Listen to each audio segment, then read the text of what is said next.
I was thinking about this as we were about to, well, as I was gathering things to get ready to record tonight. And I had this thought to myself. When was the last time you were excited to talk about the team on here? Um, Man, it was probably before the start of the season. There really hasn't been like a um collective string of games from where we've recorded one episode to another episode where it's just been all positive and I just can't wait to get here and start like talking about it. It's been nothing but like there's been times where we've been like, okay, it's looking good. Where we played a few good games. There's a lot of positives. UPL turned it around. The goaltending tandem is, back in full swing, But no, I don't think I've been relatively, excited like I was this entire off season since before the season started. I thought we had one positive episode.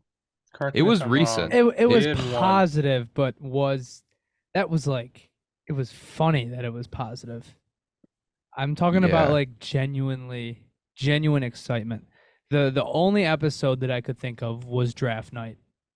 I think that was Yeah. the last time where we did an episode and we were just enthused to hit the record button. I mean, I'll put this in perspective for you. You know what the anniversary is on Friday, or Saturday, whatever the 23rd is of February. It's been that was a year since Ilya Labushkin scored an overtime winner against Andrei Vasilevsky. We recorded the night of. We did, yeah, right Like after the like game. I'm That was talking about awesome. I'm talking about that sort of excitement where it's like I just got to talk about the team right now. Like this is I got to get this out of me. Well, I I mean, was I was thinking that the other day. I mean, I was thinking about how crap this season has been. It's like there hasn't been any high points. There hasn't been a single game like that where it's like, oh, we the overtime Islanders game where Cousins scored that amazing goal, or the Labusha game. There hasn't been a single game like that this year. And we finally just had an overtime game, which was a little exciting, but there hasn't been any like exciting moments of the year where you'd get on and be excited to talk about a certain moment, other than maybe Benson's in between the legs goal. That's honestly the only thing that comes to mind. if they did beat the Ducks yesterday, this would probably be a generally positive episode. But if you've been a listener long enough of us, the entire off season, I feel like we'd end every single episode saying like we're so excited for next season to start. They just need to take one more step in the right direction, and this thing's off and running. And even like going into the season, like those first few episodes we recorded were like, it's not a big deal, slow start. It's the beginning of the season. This happens to every team, and it just the weeks turned into months, and it it just got really out of hand. And it was talking about another lost season before the new year started. So um I'm hoping those positive talks come back at some point, but I'm gonna be honest, it's probably not gonna be until free agency starts. Because me personally, I don't, unless we win the draft lottery, I don't care who we draft. Just make it a right-handed defenseman and call it a day. That's it. If Macklin Celebrini is a Buffalo Sabre, I would be extremely excited to record an episode. But other than that, in the future, in the near future, I got nothing. Yeah, it's been a while. And it stinks. Christian's right. This probably would have been a more positive episode if they had not lost to one of the worst teams in the league Sunday or Monday, but that is what happened, so we have to talk about it. In any case, folks, welcome back to the Sabre Roundtable. My name is Jonah, I'm Christian. I'm I'm JP. and as always, we'll be talking to you about all things Buffalo Sabres hockey and even a little bit of the wider NHL. It's no secret, you can tell by the tone of how we've started this episode. This team is draining. It's taken a lot out of myself as a fan to tune in night and night out and not be able to get really excited over anything. To kind of continue with that conversation, JP was talking about high points. I think the obvious high point of the season when this is all said and done is probably going to be the Maple Leafs 9-3 win at home. And it's like even that it's overshadowed because 2 days earlier you lost 9-4 in your own building. It's just been that type of cursed, ugly season. And I don't know. I feel like this is going to be one of those tougher episodes to maybe try and record because aside from a little bit of Devon Levi talk, none of these topics are really exciting or even positive because there may or may not be, depending on how you view the situation, a sort of stalemate or I guess psychological battle going on between the Buffalo Sabres players and the Buffalo Sabres fans, which is not the thing you want to be talking about, especially with a team that has on numerous occasions made it clear that they want to reestablish a relationship with the fans. But here we are, and that is kind of one of the leading topics. But before we even get there, let's quickly go over what's happened in the past week since we last met. The Sabres got off to a great start at home, a big 7-0 win against the LA Kings. I wish they would play the Kings more often. If there's any takeaway from that game, in my opinion, it is, wow, the Kings have fallen off because that is 2 performances in a row where it's like, wow, the Sabres have basically had their way with that team. Yeah, 7-0 win. Cool. No, but yeah, I mean the building was less than half full, so you did it in front of 8,000, 9,000 people. I mean it was a fun game to watch, and while I was watching it, I told myself a couple of times, I was just like, live in this moment and enjoy this moment because these don't come along very often. And I was right because I mean, even going into the Minnesota game and the Anaheim game, it was just kind of a train wreck.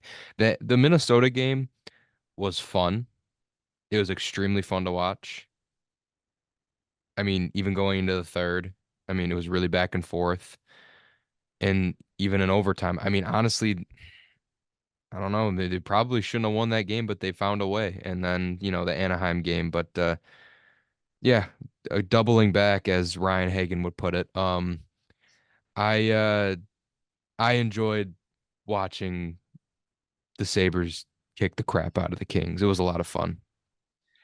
Christian's right. You do have to appreciate those moments because even just moving on to the next game, 2 days later, the Sabres would go from scoring 7 goals against the LA Kings to 0 against Sergei Bobrovsky. Wait, no, not Sergei Bobrovsky. Anthony Stolarz and the Florida Panthers. I'm going to be honest with you. I completely forgot they played the Panthers. I skipped right into Minnesota. I forgot that they lost 4-0. Okay, never mind. All right, all right. Well, yep. That just proves my point even more. Carry on. I went to 3 of those 4 games. So I went to the Stars game, I went to the Blues game, didn't go to the Kings game, and then I went to the Panthers game. I went to 3 of the 4 games at home, and they scored 1 legit goal, and the other one was an own goal. Ew. That is how miserable my season ticket experience has been this year. Maybe you should stop going to games. I might as well. I'm very I just couldn't believe that. I didn't want to go that night. I was like, you know what? I need a night off. And I should have gone because I would have actually had fun.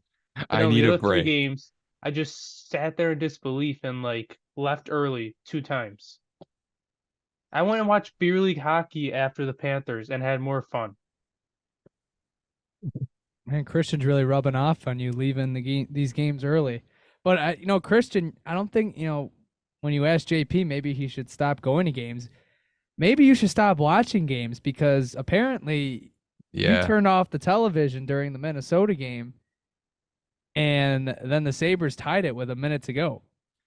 Dude, This is true. I He's was a big fan. I was in Saratoga. I was watching the game and we were cooking dinner and the Wild we go up 1-0 and then the Wild scored two relatively quick goals. And I'm just like, I can't have anything nice. Whatever. I'm done. And then minute 30 left, shut the TV off. And then I put my phone down and I go like help, finish dinner. And then I'm like, you know what? I'm just gonna look at my phone just to make sure the final was 2-1. Get a notification. Jordan Greenway has tied the game at 2, and I'm like, you have got to be kidding me. And then that's when I fired off that tweet. So yeah, maybe I should just stop watching. Maybe I'm the problem. I was literally saying as that goal happened to who I was watching with, I was like, when was the last time we actually scored with an extra skater? I was like, come on, just do it this once. It's been a long time. I mean, I guess we are kind of jumping around, but who cares? Honestly, who the Who hell cares? cares? Who the hell cares? Who even cares? Yeah, the Sabres go on to win in overtime against the Minnesota Wild. Henry Okihari is the hero of that one. Good story for him. He continues to build on one of the rare good seasons that a Sabres player is having this year. And Sabres pick up 2 points in Minnesota. And then we get to the Anaheim game. Kids Day, so you kind of knew how I went to this game, so it started off great. I was there with a friend of mine. Jordan Greenway snipes one. You're thinking, all right, it's going to be this type of day. We're just going to steamroll the Anaheim Ducks.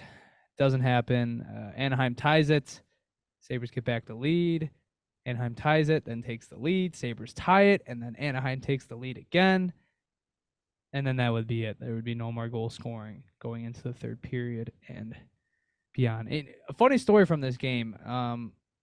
I want to jump back to the one goal, the first Anaheim goal. So everybody was clowning on Erik Johnson, which justifiably so. Awful turnover in your own zone. I think I know where this is going. But I was explaining to name's Jesse, good friend of the pod, in real time how bad the Sabres breakouts are. And what I mean by that is not like the decision making that someone like Erik Johnson possesses, which is obviously not very good. Or lacks, yeah. Yeah, or lacks. But you can see from where our season tickets are, you can see the whole, you can see from any place in the arena how the entire ice. But you can see where the Sabres wingers are going from the breakout. And Kyle Okposo and Zemgus Girgensons make a beeline for the opposing blue line and basically are sitting still waiting for a stretch pass. They were trying to run and gun, man. They were looking for it. Or maybe it wasn't Girgensons, but whoever the other forward was. There was two forwards at the opposing blue line. And Johnson has two options: make an easy pass to Ryan Johnson or try and get it to Zemgus Girgensons in the middle. But I'm explaining to Jesse in real time that you can just see the entire Sabre zone wide open. And as the turnover happens, the puck goes in the net as I'm talking to him about this exact problem. It was actually funny. We both started laughing. I know Erik Johnson was getting a lot of flack. He deserves it. But holy cow, like you can't even get away with that against the Anaheim Ducks, breakouts like that. And it just, I don't know. It's just a microcosm of the season, I guess. Just the fact I can call it out as it's happening. It is bad too. Like when I worked that day, so I'm at work with the game on my phone, and because I pay $30 a month to watch this BS. Thankfully, I had the game on my phone, and when that goal happened, I was like I was probably thinking exactly what you're thinking because I see the bad play happen. Like obviously the camera's in the defensive zone. Erik Johnson makes kind of a boneheaded decision and the puck ends up in the back of our net. And then out of the corner of the screen, in skates one Kyle Okposo. And I was like, where the hell was he going? I'll defend him. Not even Like it's close. It's not lazy back checking. He's just No, nowhere he's just near the not. zone. He's just not close at all. I'm not saying he. Yeah, I'm not. I agree with you. I'm not saying he wasn't back checking, but he was just like way out of position, which is worse. Like, where are you going? I'm not even gonna say they're way out of position because they've been doing this all year. He Well, might have been in the right spot. and Is it's this a like lot lazy crazy. hockey or I don't know. it's a lot different when you got Rasmus Dahlin and Owen Power making these passes. But guess what? When one of those players goes down, okay, and you're playing Jacob Bryson and Connor Clifton on a pair together, and you have to move guys like that up in the lineup, you can't really run a system effectively like that or a breakout effectively like that. Like things like that are going to happen. Hey, don't you dare bash Jacob Bryson, all right? He's been okay. Did you know He's been okay. He has more assists than Zemgus Girgensons and Eric Johnson, who have played. Okay, first of all, Way more games. Neither of the Zero. not even just more games. They don't have any assists. Eric Johnson and Zemgus Girgensons have not lucked into any assists this season. How is that even possible? That's Two so donuts. bad. How is that even possible? Another one when it comes to the defense, like I was at the beginning of the season, I was pretty quick to defend Connor Clifton just because in my own head, I knew it was, small sample size and I wanted to justify the contract as much as I could in my mind, but that time is gone. This guy sucks. He's been bad. He's been so bad. I'd legitimately rather have Jacob Bryson on this team than Connor Clifton in the future. You called me a madman when I said that I back in November. I know. I was just like, it was what, 15 games at the I time? get no. I was quick to defend him too at the time because my God, they wouldn't get him away from Eric Johnson. But Yeah, that too. eventually they did, and you saw it's not like, oh yeah, maybe that's the reason why Boston scratched him the last 3 or 4 playoff games against Florida. He's been rough. Well, Nothing is wrong with him. it didn't help the Bruins. They ended up losing most of those games. So, I That's a mean, good what point. can you do about that? Could have been Clifton. Yeah, he could have been the He- difference maker. But He was the X factor. I'm gonna give Jacob Bryson his proper kudos because he from all what I've heard is that he's an extremely hard off ice worker and I'm sure the rest of the team is too, but like it's been mentioned multiple times that every time he's wanted to get onto the ice with this team, he's trying to make the most of his opportunities. And I think he's done a good job, bolstering the lineup, at least in the absence of Matthias Samuelsson and Owen Power. I mean, you're not replacing those guys, but I think Jacob Bryson's doing a hell of a better job than Eric Johnson and Connor Clifton are doing. So, I mean, good for him. Yeah, say what you want. I'm not saying he's even a good player, but he's not god awful. He has more assists than your fourth line winger, who's played almost every game this season. How is that possible? Like, how is that possible? And I'm sure we're going to get into a conversation about some of these guys later in the episode, but I'm just going to say it right here. They're not going to be on the team next year. It's not happening. It better not happen. No one's saying they want them to be on the team. No. I'm not saying that you want them to be on the team, but like it's just it can't happen, or I will have a full on breakdown. I believe you. If you want to talk about funny stats, funny assist stats, I saw one floating around today. Dylan Cousins is like 7th in the league in 5-on-5 assists per 60. How? This It team's makes been no okay at sense. 5-on-5. Oh, They I know. haven't It's like been bad. They've been it's bad. like, but I just want to say, like, I am very as pro analytics as it gets. I think you guys both know that. It's one of those weird things. Like, how can they be this good at? Or I say this good, like they're amazing at 5, but how are they good at 5-on-5? It just doesn't feel like it. But I think that's just the type of season they're having. Like, power play stinks. They can't get timely goal scoring from their big players. Shooting percentage is way down. Yeah, Yeah, you just took the words out of my mouth. it It's just almost it's a litany. It's a laundry list of other issues that have arisen that weren't a problem last season. And last season it was more of getting it done. I mean, it wasn't even like getting it done at 5-on-5. They were still like top 3 in the league in offense. I mean, I'm sure the power play had a big hand in that last season, but there's just so much stuff has come up to the surface this season. And you know what? This could be good for them. This could be the wake up call that they need, and this could also be the wake up call that this front office needs because I really believe, and Paul Hamilton made a good point about this the other day when I was listening to him on my drive to work. I think the Sabres last offseason went into it with a false sense of security, thinking that they don't need to do much. These guys are going to take a big step, and they were going to bank on going into next season, knowing that a lot of these forwards came off of career year and points and shooting percentage and everything, and they thought they could do it again. And now, obviously, you weren't right about that. What scares me going forward to the end of the season is having that false sense of security built up again. And I'm not saying like go out and tank games. Like I want Don Granato to get the best out of his players that he can get. And I want this team to succeed and I want them to play with some confidence going into the end of the season. But if they pick it up, finally they figure it out somehow and they pick it up. They can't do this again. They can't relive Groundhog's Day again. They cannot go into the offseason and sit on their hands. They need to make moves and things still need to change.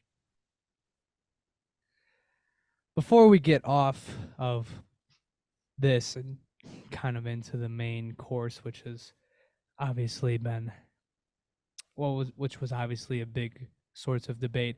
I want to kind of piggyback off of the career shooting thing, and just touch on the Sabres' third line, which used to be one of the best lines in the league last year.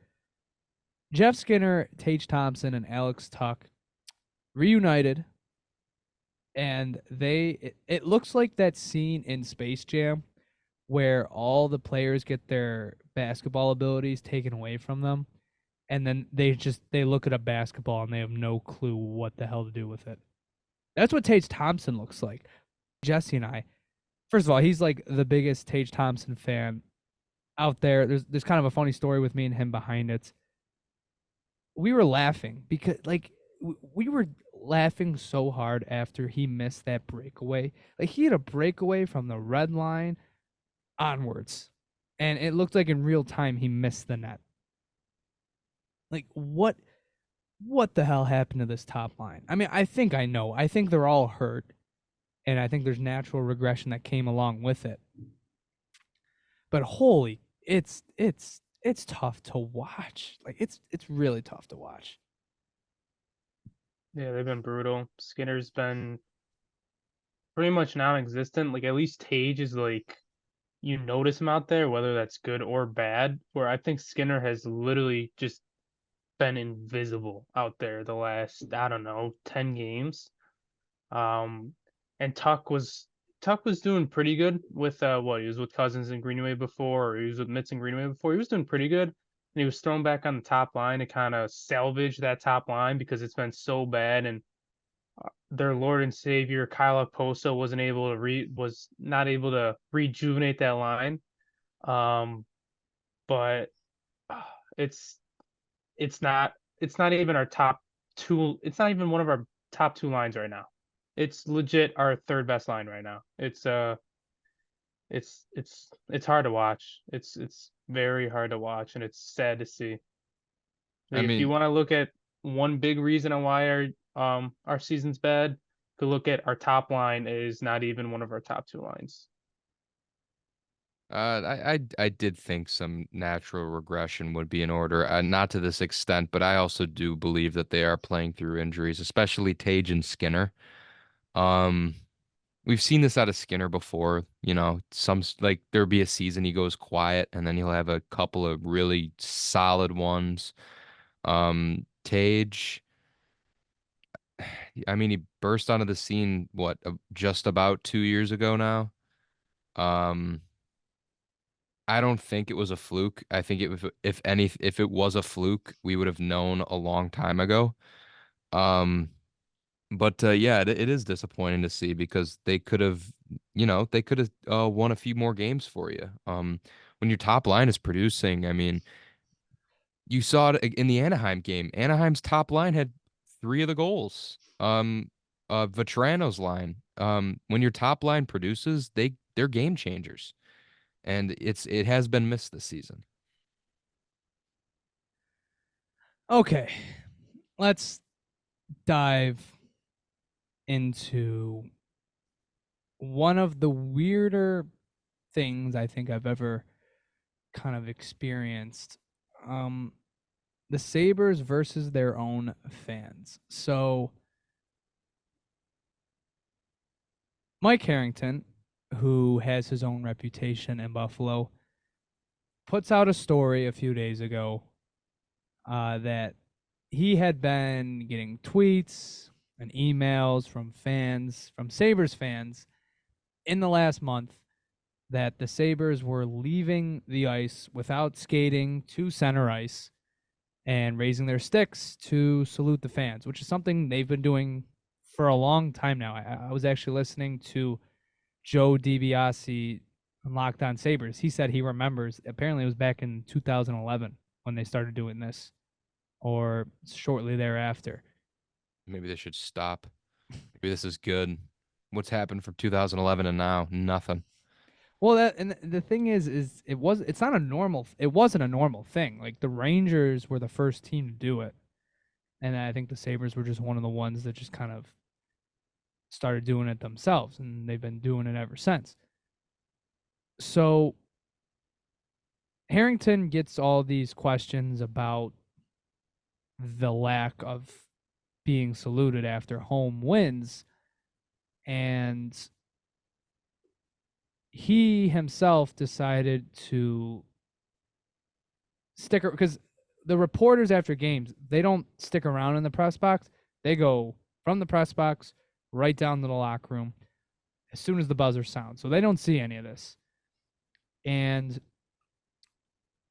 he stayed after the Kings game, after they won 7-0 at home. And he apparently, obviously, this isn't from my own experience. I wasn't there. JP wasn't there. Christian, you weren't there. Apparently, the players were headed off the ice after hugging Ukko-Pekka Luukkonen. But apparently something was said. Harrington doesn't know by who. And apparently the players went back out onto the ice, raised their sticks before leaving. But even then, apparently it wasn't a full gathering of all the players. And so he goes on to say that apparently this has something to do with what happened, with what transpired after the 9-4 loss against Columbus at home, where notoriously for the first time, the Sabres faithful started chanting "Fire Donnie" during the game. And if you remember from that game, it did strike a chord with the players. Kyle Okposo talked about it post game. Rasmus Dahlin didn't even talk to the media that night. Gets to practice the next day, and then he says how much he disliked that. It's no doubt it left an impact on the players. And so Mike Harrington asks one of the veteran Sabres players, he clarifies that it was a vet, about it. Here's the weird thing about the article. He doesn't say what he asked the player. He just kind of drops the quote into his column. And the quote, which I'll read off here, is more about the players sticking by the coach, not about the salute itself. In any case, the player wanted anonymity so that he could speak about it. And this is what he said. Look, we love our fans because when this place gets going, it seriously gets going. And I get all the frustration of how many years it's been. But most guys in here haven't been very long. Kevin hasn't been. Donnie hasn't been. You can't put all that on them. That So was. Kyle said that. It sounds like Kyle Okposo. He Yeah. said that Does. same thing like a few weeks ago. Yeah, I mean, the only other player I think it could be is Zemgus Girgensons. And another quote, they said, Columbus was a terrible game. It was one game, and that should have been directed at us and not Donnie. This team keeps coming back. Look what happened against Toronto. And we know what teams quitting on coaches looks like. We've seen it in other places this season. So I don't want to call this. I want to be careful because I want to respect Mike Harrington as a writer. He's been in the business for a very, very long time. But like when I read this, it's not that I don't believe they've stopped saluting or that there's a hesitancy. I just feel like it paints the way this is worded, the way it was kind of drawn across on social media. It sort of feels like a hit piece. I'm not calling it a hit piece, but it sort of feels like that effect. Like you brought it to everybody's attention. There's no quote in here that says we've stopped saluting the fans. And yet it's the consensus that that's exactly what they've done. And it's tough because it's not that I don't not believe, like if fans are calling in telling Mike Harrington like, hey, they've stopped doing this, then to a degree, like there's got like something's going on. And Mike says himself, there was hesitancy after the LA Kings game. I struggle to try and look at this from like a fair point of view because all right, here's where I'm at. I if it is true that players have stopped saluting the fans on purpose, like man, like what why? Why would you do that? Why would you publicly make a stand against the fans like that? It's Like the last thing. It's the last thing that they should ever be thinking about doing. like Because like that quote you just said that we probably think is Kyle Oposo thinking of talking about like when this place gets going, you know, um it's electric and he makes the case that a lot of these guys haven't been around for that long drought period, which I understand, but they have to put themselves in the fans' shoes here. It's like they know what they're playing in and they know how much pain has gone through this organization, especially through the fans over the past decade and change. This is the last thing you need to be doing because if you want the building full, you're going in the wrong direction with this. It's like you're not going to see 10,000 for a long time, especially with the performances you've been putting on. Like just it would blow my mind if this is something this is the fight that the team wants to pick with the fans right now. and I think like imagine you're Kevin Adams. You have made it a point, at least your first, probably like your first full season back in 21, 22, and then into last year. I feel like every time a mic was put in front of his face, he was saying, we have to reestablish the relationship with the fans. We have to get their trust back. Look, if this is true, this is clearly a player decision. This was made in the locker room. What do you think his reaction to this would be? Like, what are you guys doing? Yeah, Why would Kevin, you even think to do this? Like, do you think our fans are stupid that they're not going to notice? right. You want them to notice. Yeah, like Kevin Adams has been around this organization since the last time this team has made the playoffs. So he has seen the decline and the apathy that's grown within this fan base. I'm sure he understands every every bit as what we would feel as if this was true. and he would react the same way we're reacting right now. So I see both sides. I think at the end of the day, if you don't want to get booed, play better because you guys Correct. suck at home. You haven't been good at home in years. Play better at home. And if you really have this thin of skin, then that's an issue. And you need to get thicker skin because it's once we're actually good and the team, once we're, geez, hopefully next year we're a playoff team and we have actual expectations, there's going to be actual more legit criticism. So you better grow thick skin. But on the other hand, I like if it's true that this is the response. I like that they're backing their coach. It's a good thing they're not quitting on their coach. Like if I were to put myself in their shoes and they were everybody was chanting "Fire Donnie" in the arena. Now I know it wasn't everybody, but I think I'd feel the same way. Like I would stick by my coach. I would have a little sour taste in my mouth from the fans. Like I understand that. Um, so I'm glad they're sticking by their coach. I know they really like Donnie.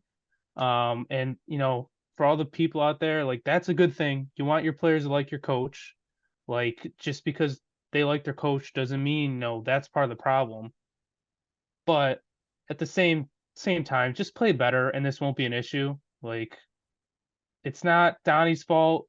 It's not just Donnie's fault. It's not just the player's fault. It's everybody's fault. So the player's been getting booed. Donnie's only gotten booed once. So I don't know.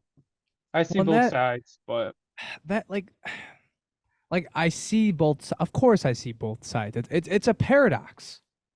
The players have every right to be mad because other than Kyle Okposo, other than Zemgus Girgensons, they haven't been here for very long. So it's not fair for them to bear the weight of the entire drought. But it's also well within the fans' right to boo them if they stink on a nightly basis. yep. And if you look from the player's perspective, this core group of players has been the first core group of players that really bring excitement to this city in 13 years. Jack Eichel and Sam Reinhart never really did that throughout an entire season. They never got that close to a playoff spot. So I could get their frustrations even more with that they've been a high point of this drought. But at the end of the day, it's been 13 years. Like, what do you expect? This has been a complete down season after everybody was actually starting to have their hopes up high for the Sabres, and everybody has lost interest again. Guilty. But at the same time, what's going through my mind is he got booed once. Yep. One game where half the people weren't even in the building. I didn't even hear the chants myself. I wasn't in my seat. I was in the concourse watching the game. So that was not as vitriol as it could have been. No. All right. Yeah. I get that the players, they love Donnie. I get that it probably surprised them a bit. But like I struggle to find sympathy if this is what transpired. Like I am a person who spends many nights spending my personal time, my own money, going down to the arena, paying for parking, buying food, trying to find someone to go to the game with because that is tough to do these days. And I get to the game, I sit down, and let's just imagine it's the Columbus game. I sit down. All right, they scored like a minute into that game, but then I got to watch like 9 straight being dropped on their heads. And I got to go home. My long ass car ride on the 33 to get home. Meanwhile, these guys, they're making a lot of money to not perform up to expectations. And their coach gets booed once and they sort of turn on the fans. Like there's other ways to support your coach. You can win. All right, I know it's tough, but you can win. You can wear a t-shirt that says like "We love Don" or something. I don't know. Do something else. The Don. Don't stop a tradition that has been going on for like a decade. Because now everybody's going to be watching. Now everybody knows. Yeah. And if that Now, was Kyle Okposo that spoke to Mike Harrington, and I just want to be like, I want to clarify, at no point did he say we've stopped saluting the fans. But like, this is like, now, okay, first of all, everybody's going to be watching for it now. Okay. they have to now. Now you have to. Now you've drawn attention to yourselves. And if that's Okposo doing that, then like, Kyle, what do you like that hurts me as someone who has supported him a lot. If he's allowing this to happen, like, come on, Kyle, like, you're better than that. You can't like that. Now you're setting a new tradition of not saluting the fans because they booed. Yeah, you're setting a new tradition of being a little bit. You know, one thing I will say is that they don't have to salute the fans. Not every NHL team does No, that. you don't. I don't Yeah. even know But if most NHL teams But do that. they did. So Yeah. if it's like it's almost like the Ridley Gregg stuff we were talking about. Well, he doesn't, like, who says he has to do this or this? Yeah, but it's like, why did they do it? Right. Why did they stop saluting the fans? Why, like, that's my problem if this is true. It's like, why did this start happening? Yeah, Like, and if it's now for there's those reasons, it's and if it's the not and if the captain justifiable. of the team is letting this happen, or if he proposed it. I mean, look, I get Yeah. it. Kyle Okposo bared the brunt of that night against Columbus. All right, he was the first guy to meet the media. All the hard questions were thrown his way. I commend him. Okay, I do. But if this is his response, if this is what they decided to do after that game, like, that disappoints me. That disappoints me a lot. That, like, I don't, and then it's almost why, like, I'm trying to almost convince myself that it's not true. Like, if it was Mike Harrington just doing this himself, writing this story himself, then maybe I could convince myself it didn't happen. But like, this is fan eyewitness testimony. Apparently, this is multiple tweets and emails, and apparently this is what Harrington saw against LA. Like, it wasn't a full salute. I don't know. I'd say the odds are higher that the column is true, or at least mostly true, than not. I'm sure there's some conjecture in there that might be hearsay, but I'll give Mike Harrington the benefit of the doubt. I think he, for a guy who's been in the business as long as he's been in, I'm sure he wouldn't just go out on a limb and just try and stir the pot. But here's my advice to the Sabres. A, get some thicker skin, like JP said. And B, do not cross this fan base, because it's the last fan base you want to cross, especially when they're at their wits' end like they have been for this long. God, what a weird thing to talk about. Like, it's the last thing you want to talk about. It's always something, you know. Like, It's not even the team is like, even going back before the season, you could throw a dart at any season or most of the seasons and just be like, yeah, they were bad, but like, remember when that weird thing happened? Like, there were a bunch of those.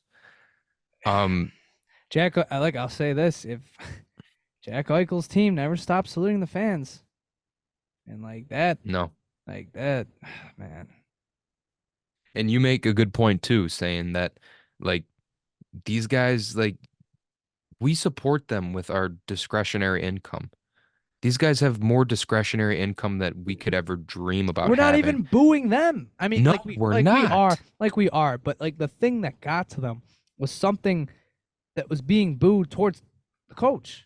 Correct. Like, it's But not saying we were like it's not like we were. It's not like the chants were like, trade Tage Thompson or trade Kyle Okposo. Like things that are actually attacking the players. It's attacking a coach. Yeah. For one night, when you let in 9 goals. How many times has the chant "Fire Lindy Ruff" been chanted in the last 3 years since he's been on the Devils? Quite It's a been few. Quite a quite a few. few. And Yeah, I've it's been a lot. yeah. And it was bad. Like it was an entire arena at one point.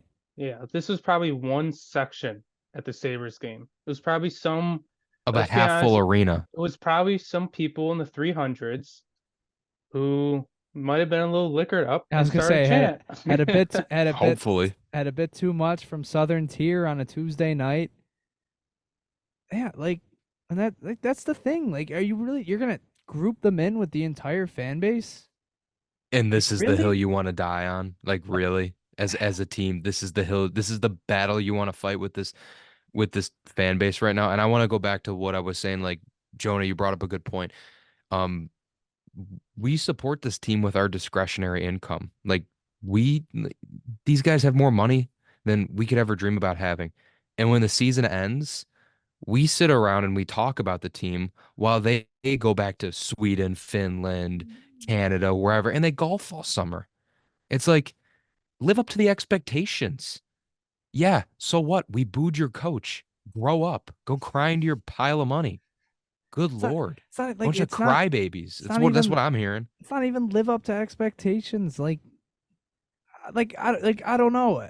Just don't stop saluting the fans. Yeah, and that's a big kick in the teeth too, right there. Like you do not like this is the same thing as like you do not go after the fans. This is no different than when Jack Eichel came back to Buffalo and said all those things publicly. Like it turned everything on a dime. I was a Jack Eichel supporter. So was JP. I'm I sure was you too. so were you. We all went to that game that night basically like supporting Eichel. Like Hmm. being like, yeah, like this wasn't on you. You know, it was fun to boo him, I guess, but he's a player on the other team. Then Yeah. he goes into the media, shit talks the entire fan base like a spoiled brat, and everybody turns on him. Like you do not pick a fight with the fan base that supported you for so many years. I don't know. It It's incredibly it seems like we're just for all the crap we've had to endure, it just seems like the players just don't give a yeah. shit.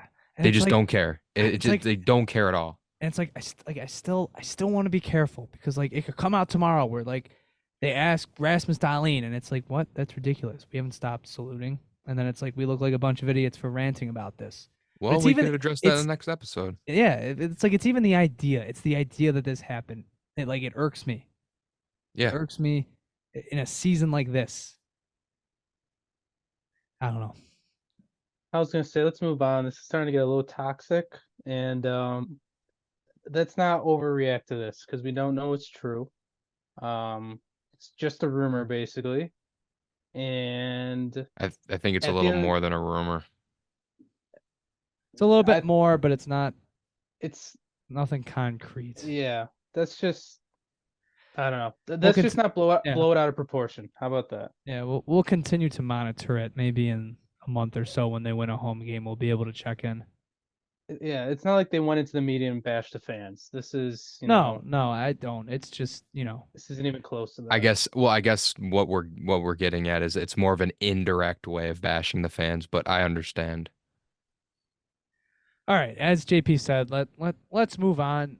Let's get to something a lot more positive. Something that we probably don't talk about enough. The Rochester Americans, and more specifically, Devon Levi. Surprise, surprise. You put Devon Levi in a developmental league, he's going to kick some ass because Devon Levi is currently kicking ass for the Amerks. Capped off by a 52 or 50, was it 51 save performance against the Toronto Marlies. And he was spectacular. His overtime sequences were nuts, led to a big 2-1 win versus the Marlies, and just highlighting how good he's been since he's been there. He's 6-2-2 in his 10 games, 2.38 goals against average, and a 930 save percentage. Still 21 years old. Like I think people overlook it because he spent time in the NHL. That is very good for a 21-year-old goalie. for a not good defensive team. So that's awesome to see. I'm pretty sure the Amerks are 5 points up on a playoff spot right now, so they're sitting pretty good. Hopefully, get some playoff hockey there once again, and have some hockey to talk about in May. I don't know. We'll see. But Devon Levi continues to be a good story for the Amerks. Yep, and Kulik's hurt. Yes, Yeah. he is. He is out. And him and Roseanne have been not so great since the World Juniors. No, Which is kind of not great. Not great there, but saving their best hockey for later, hopefully. Mm-hmm. All right. On to some really surprising news. The Sabres will be returning to the NHL Global Series next season. They will be heading to Germany. So they will kick off things in Munich for a few exhibition games before the season begins. And then they will begin the 2024-25 NHL season in Prague against the New Jersey Devils for the first 2 games of next season. Didn't they play the Ducks in Europe? They like did at the beginning of the season? Wasn't it like the last year they made the playoffs? I think it was the year after. I think it was 2011. I think it was that fall. They were in Germany. It's just what we needed. Here it is. This is what's going to break the drought. I'm not delusional or anything. This is how it's going to happen. Do you think Ralph Kruger will be in attendance? Does he live in Germany or Prague? I hope so. Did they deport him? Coach of Team Europe? Well, he's German. If he's there and he's watching, I hope Jeff Skinner has 5 goals. World Economic Forum. God, could you imagine they pan to like the press box and he's sitting alongside Kevin Adams? Like, oh my god. Oh man. Bad vibes. But it's a really cool it's really cool for JJ Peterka. Cool. Mm-hmm. Yeah. That's gonna I'm be sure really there'll be cool a lot of Peterka jerseys in the crowd. Yeah. It's like when Dahlin and Hedman, they when they went to Sweden a few years back. It's just a really cool opportunity to go back to their hometowns. Wasn't that the series Sabotka died? Yes, that is when Nikita Kucherov killed Sabotka and the Rest Sabres in peace. season. Damn. Yep.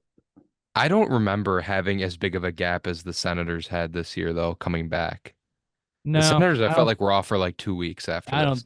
I don't think it was that bad. I think that's just NHL scheduling at its best. Yeah. Well, either way, our cornerstone piece in the Ryan O'Reilly trade, Vladimir Sabotka, our king, was brutally attacked in that series. So, bad vibes in Europe, but I think playing in Germany will be really cool. I do have like sort of nostalgic memories. I mean, it's crazy to call it nostalgia when it was like 5 years ago now.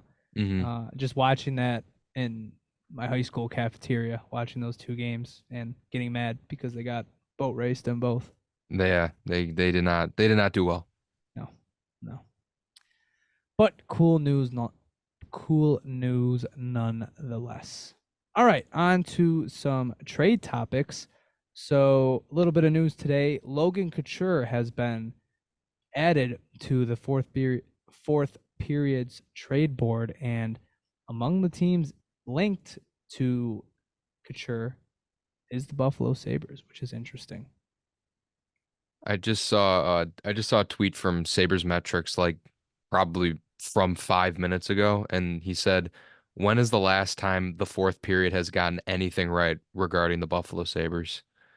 So I don't know. Maybe it's just smoke and mirrors, but I mean, kind of a hometown guy. He's a big Bills fan. I mean, at this point, that carries almost 0 weight for me because it's like if you're not good at hockey, don't come to this team. Kind of overall that vibe stuff almost, but I don't know if he were to come here, it's like where do you think he'd slot in, and who do you think we'd have to move out? I don't know. The thing about him is like I do kind of wish like if he wasn't 35, I think I could be open to it because he's a playoff animal. Yeah. Like his goal scoring in the playoffs is like historic. He was a beast for the Sharks whenever they were in the race or in the thick of things. So if he wasn't 35, I would kind of be open to it. Obviously, with like I don't want to pay him $8 million for 4 more years. No. There would have to be No. retained salary. It would have to be almost like a cap dump trade. I don't know. I don't really see the fit with that contract. Yeah, not $8 million. No, I'd rather put that money towards a defenseman. But yeah, I think it'd be cool. I think it would be kind of slotted into that vibes category, which I don't really care about. And I mean, you did say he has good playoff numbers, like historically good playoff numbers, but the Sabres, they don't play in the playoffs. So, I mean, when will we ever see that? Touche. All right, on to the other bit of trade talk. So, last episode we talked a bit about Scott Laugton. 32 Thoughts gave him some more attention shortly after that episode was published, and more specifically not tying him to the Sabres in terms of interest, but just a team that Elliot Friedman and Jeff Merrick think could be a part of those conversations. More specifically, Jeff Merrick saying that what Philly needs, being prospects, kind of fits how the Sabres need a bit of a veteran, gritty mix in the lineup. And Friedman tossed around an interesting quote. He said he could see Krebs or something like that, I assume plus, in a trade for Scott Laugton. If No. it's plus, no, No. I would not Krebs be a fan of that. Krebs plus for Scott Laugton. No, you lost me at No. plus. I like Krebs. I could hear You some lost me at because Krebs. I know Lawton's had a down year. Um, but I mean, he's shown in the past he could be a good player. He could be a good piece to shake up just the bottom six as a whole. But if you're talking about Krebs and something else, no, I don't want to make that deal. We Yeah, could I give don't. you one shiny Zemgus Girgensons for as a rental. I mean, he's on an expiring deal. You could take Oposo too. Why not? I feel like Torts would love Gergensons. He would. I feel like he I would know. love If he that type of loved if player. he loved He Risto, would. he'd love Girgensons. Well, that's the funny thing about Lawton, which is kind of worrying. He's always referred to as like a two-way gritty center, and like you would think that's a player that John Tortorella would not want to get away, and yet here we are. So I feel like that's kind of like Maybe Tortorella doesn't trust him. Should we? or maybe his character's developing a little bit. Well, he was just named an assistant captain. Yeah. So I don't know. Is that I don't know. It's just weird. It's weird that a two like that is the Tortorella kind of archetype you would kind of associate with his teams, and apparently he's on the way out. Who knows? In any case, that's a name that continues to be talked about with the Buffalo Sabres. You know what we didn't mention, just since you brought Krebs up, is that they're finally giving him an actual look with some offensive players. And I will say, I thought he looked very good last game. That line was probably our best line. So Yeah. it's about damn time they're giving him a chance. Yeah. Yeah, I think he's looked pretty fast. He'll be taken off of it after next game. Let's be honest. Yeah. I Well, we think won't have to he's- worry about this going into next season, hopefully. I mean, maybe the lines will look a little more balanced, but you won't have, a couple of boat anchors, maybe three boat anchors, just like black holes offensively. I mean, I understand like the need for maybe not need, but the want for more of a forechecking line presence just because it could round out your roster and your game well, but it hasn't worked. It just hasn't. Jurgensen has 4 goals and 0 assists this season. He's got 4 points. Kyle Oposo has what? Maybe I don't even think he has 15. Does He's he? got You think he has 18 15? points. He got 18 points. It's like it's not working. And the defensive presence that they did bring at one point isn't there anymore. All right, let's hop around the NHL. So, probably the biggest news of the week, I'd say. The Columbus Blue Jackets have fired general manager Jarmo Kekalainen, which, if you ask me, kind of overdue, I would say. Yeah. Definitely. Yeah, the Blue Jackets have been pretty down in the dumps for a while now, so a shakeup was probably needed. I think once the Mike Babcock thing happened, that was kind of Yeah. like a, ooh, that might be it for him. That's kind of a public thing that got out that probably shouldn't have. Bad omens, man. Bad vibes. Bad omens, bad team, bad additions. They're talking about moving Ivan Provorov from that roster already. They just got him, which is hilarious. And not a good end to his tenure. It's funny because I used to have a lot of respect for him. Like when he went all in with the Blue Jackets that year that they beat Tampa. Like he traded for Matt Duchene and what was it, Ryan Dzingel, and wasn't there one other big trade? Who else did they trade for Johnny with that? Gaudreau. Well, no, that was the free agency signing. They added someone else Oh, that year. I don't know. He just went all in with the picks and whatnot, and I don't know.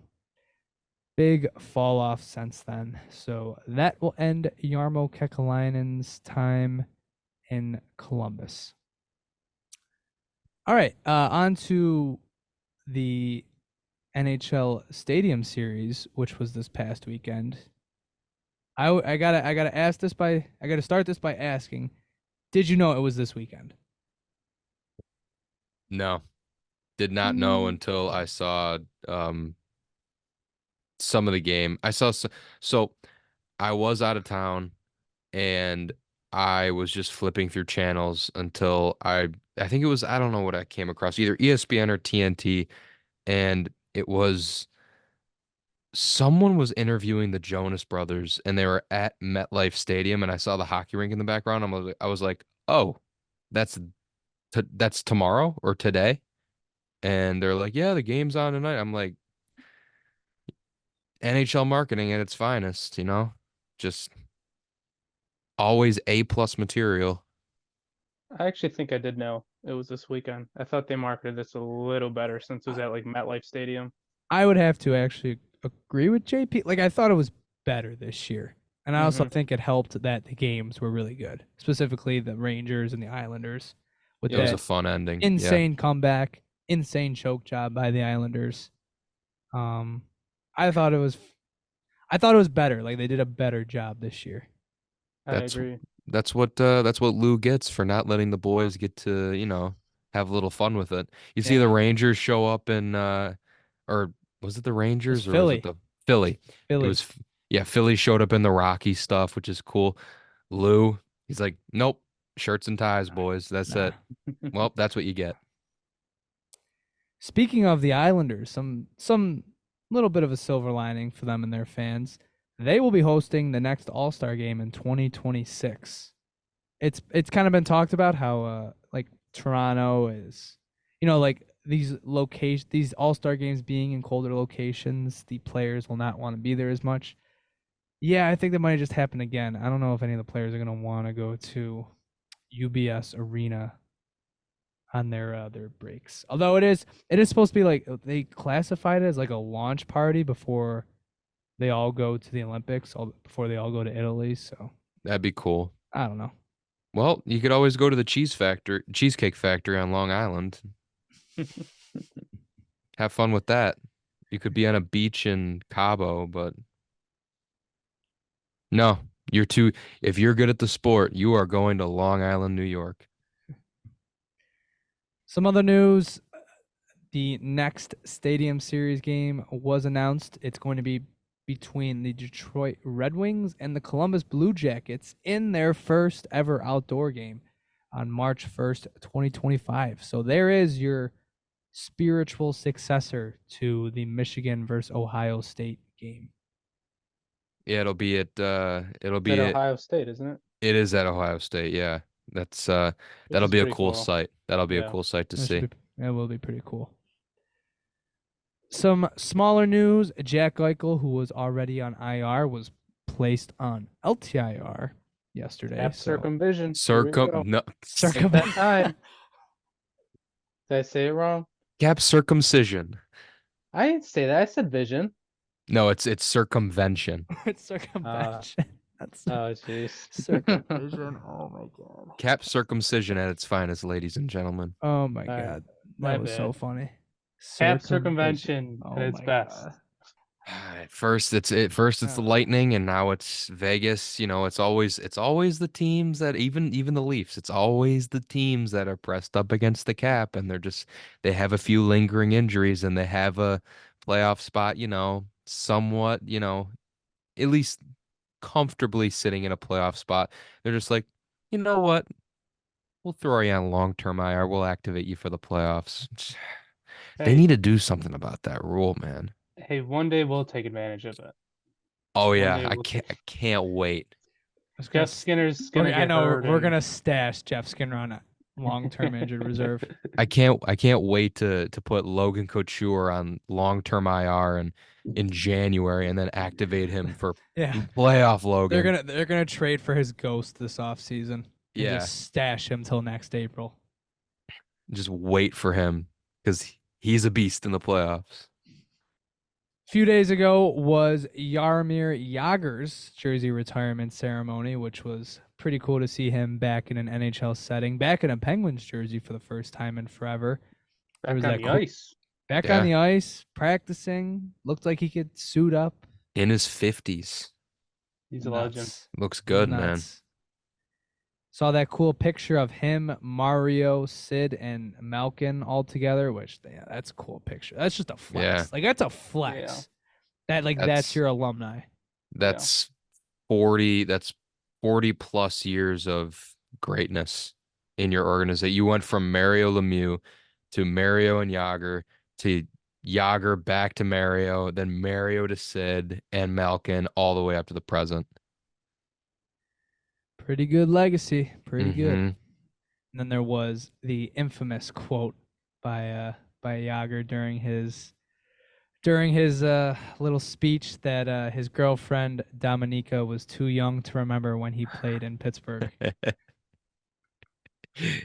That's funny. Crazy That's thing funny. to say, but that is funny. That's Very funny. classic Yager, though. Cool for him. He is obviously one of the all-time greats. Gets his moment, his final moment in Pittsburgh. If he can still help on the power play, I think that team could use him right now. Oh, yeah. So I think that is basically going to wrap everything up for this episode, unless you guys have anything left to say. What else is there to be said that hasn't already been said? Everything sucks. It all sucks. Everything. Yeah, Yep. I think it's kind of funny. What was it? Was it last episode or 2 episodes ago where we were kind of talking about what we wanted to see for the rest of the season? We ain't seeing it. We ain't seeing what we wanted to see. Nope. Can put it that way. It's tough. Our friend Ryan Hagan over at Buffalo Sports Talk. He texted us during the game the other day, during the Anaheim game, and he's just like, "How the hell do you guys run a Sabres page at a time like this?" Like he covers the Bills, so he's had it nice for the last half decade. I was gonna say, he's a bandwagon. He started that account right when they start to get good. We started this account when we were in the dumpster of our The rebuild lowest- and our drought. The lowest of the lows when we started this. During Yeah. COVID. No, it was before the lows. It was what? It was right when COVID hit, basically. Shortly after Taylor Hall signed. Yeah, Yeah. and then everything went to garbage right after that. Yeah. We I wasn't a part of the crew yet, so I No, you wasn't weren't around good for enough. that. No. we've been through the thick of things, to say the least, which is, which is why we may be down, but we are not out. I'll be tuning in tomorrow night. And they're back in Montreal. I will be too, damn it. unfortunately. I hate this team I'll watch them tomorrow night. Let's go. So, looking ahead for this week, they play tomorrow night, tomorrow being Wednesday, in Montreal. On Friday, they are in Columbus. And then Sunday, they are back at home against the Carolina Hurricanes. So, I'm assuming we will talk to you after that one. So, until next time, if you want to follow us on Twitter, you can follow us at the Sabre Report. Follow us on Instagram at the Sabre Report. Follow us on TikTok. Subscribe to us on YouTube. If you want updates for the pod, follow us at Sabre Report Pod. Go give our friend Ryan Hagan and our friends over at the Buffalo Sports Talk podcast a listen. They just published their first off-season episode for the Buffalo Bills. Give them a listen. Give them a follow. But in any It's a good case, listen. It's a good listen. A lot of wide receiver talk. I'm excited for the draft. you won't hear that for the Sabres. Nope. Until next time, we will see you guys later. Take care. Feel free to leave a review. And go Sabres. Yeah, go Sabres. Go Sabres.